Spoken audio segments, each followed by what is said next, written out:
Welcome back and hello if you're new. So, something somewhat different today. Having attended university, it's basically made me branch out a little bit more and understand that there are different things out there other than just metal. And a fantastic festival that embodies all of this idea, these ideas and beliefs, is Reading and Leeds Festival. So I am very, very lucky to be able to be going to both the Friday and the Saturday of Reading and Leeds. Unfortunately, I can't make the Sunday. Held from the 24th to the 26th of August. Here's my 10 bands that you have to check out if you're going to Reading Festival.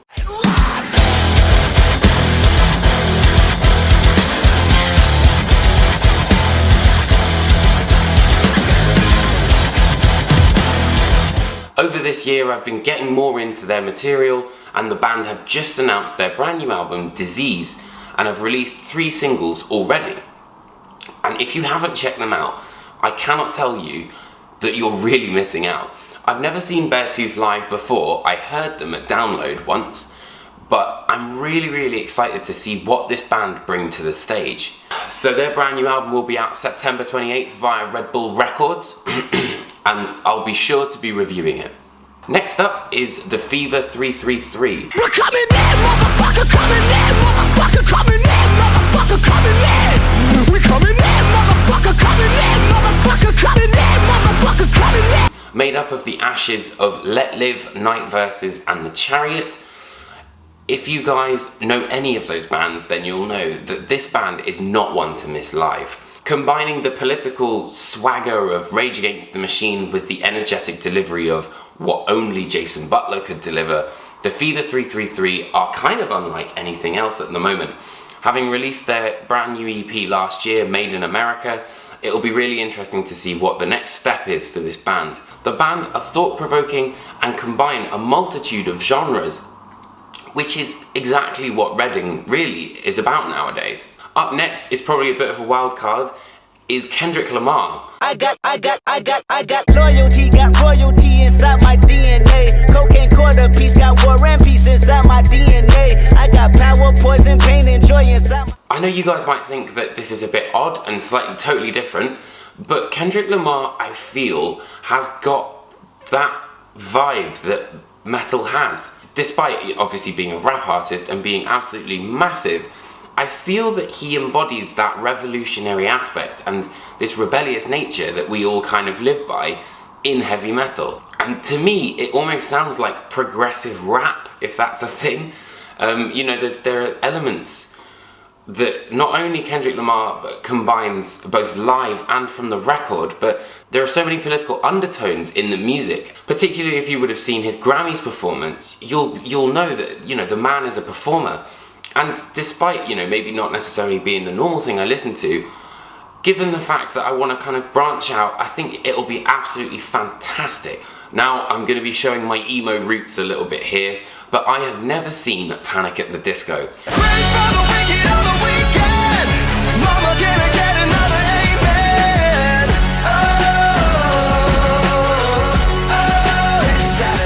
Having been a fan ever since A Fever You Can't Sweat Out, the band's brand new album Pray for the Wicked was released just recently, and their live shows have become somewhat of a legendary status. And it's been however many years A Fever You Can't Sweat Out was released. I was maybe like 14 or something like that, and I've never seen the band live. And I do admit to them being somewhat of a guilty pleasure of mine, given the fact that I'm into the more heavier side of things now. But I do think that the band will deliver such a fantastic performance. For the people, forcing us to stay, and the profits leave. So Black Peaks will be releasing their brand new album, All That Divides, on October 5th via Rise Records. And the band have got this quintessential buzz about them that you will not find anywhere else. The connotations of, Converge and Mastodon and Dillinger Escape Plan have always been put towards Black Peaks, but I feel like with the 3 singles the band have released so far, they're really beginning to have their own voice, and it's a fantastic voice. And not to mention, if you've seen them live, you'll know exactly just how brilliant they are. I mean, you know, they've supported A Perfect Circle, Deftones, huge bands. And I really do think once this new record comes out, the sky is the limit for Black Peaks.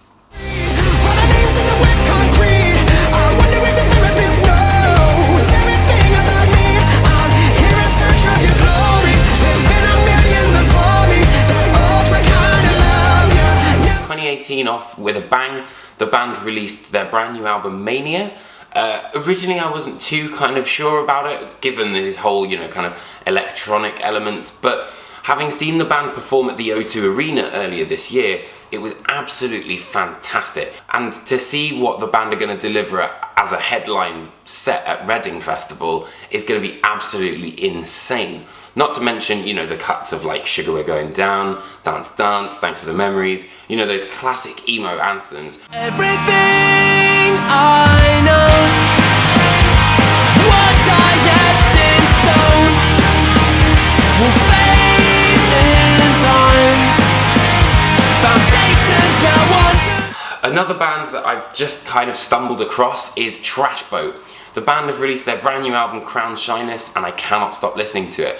I really enjoy this band. They kind of embody that sort of ethos of pop punk, but there's also an incredible amount of emotional capacity behind the lyrics in Crown Shyness, and you know, a lot of it deals with depression and things like that. And I think that it will be really interesting to see how the band are received at Reading, and also to see this material live, because they combine this element of almost Sum 41 meets Comeback Kid. And I really do urge you guys, if you're gonna be there and you're kind of, you know, vaguely alternative into the punk sort of thing, definitely check these guys out. You know all my uncles and my aunts, though. 20 candles, blow 'em out and open your eyes.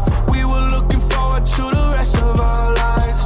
I know this might seem like another kind of slightly different choice, but you know, like I said with Kendrick Lamar, there's a lot of stuff that Post identifies with that is in metal. The man has a very extensive knowledge of alternative music, and I feel that he is, you know, kind of from an alternative background.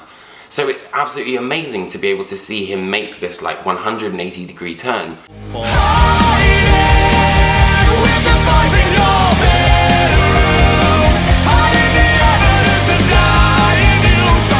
Having seen them perform only once before, I really want to make sure I check out this band and see what this year holds for them, because you know, they've been pretty quiet overall, and also they're always going to be an absolutely killer band live. And finally, even though I'm not going to be there, the spirit of punk lives on Sunday with the Bronx.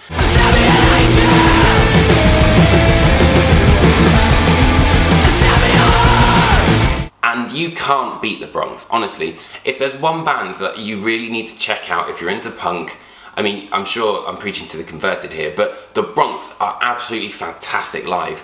And given they played that tiny sweatbox of a show at the Black Heart, having a stage the likes of Reading is going to be absolutely mental, and you definitely cannot miss out. So those are my top 10 picks of bands that you have to check out at Reading Festival this year. Let me know who you're going to be checking out. The festival runs from August 24th to 26th.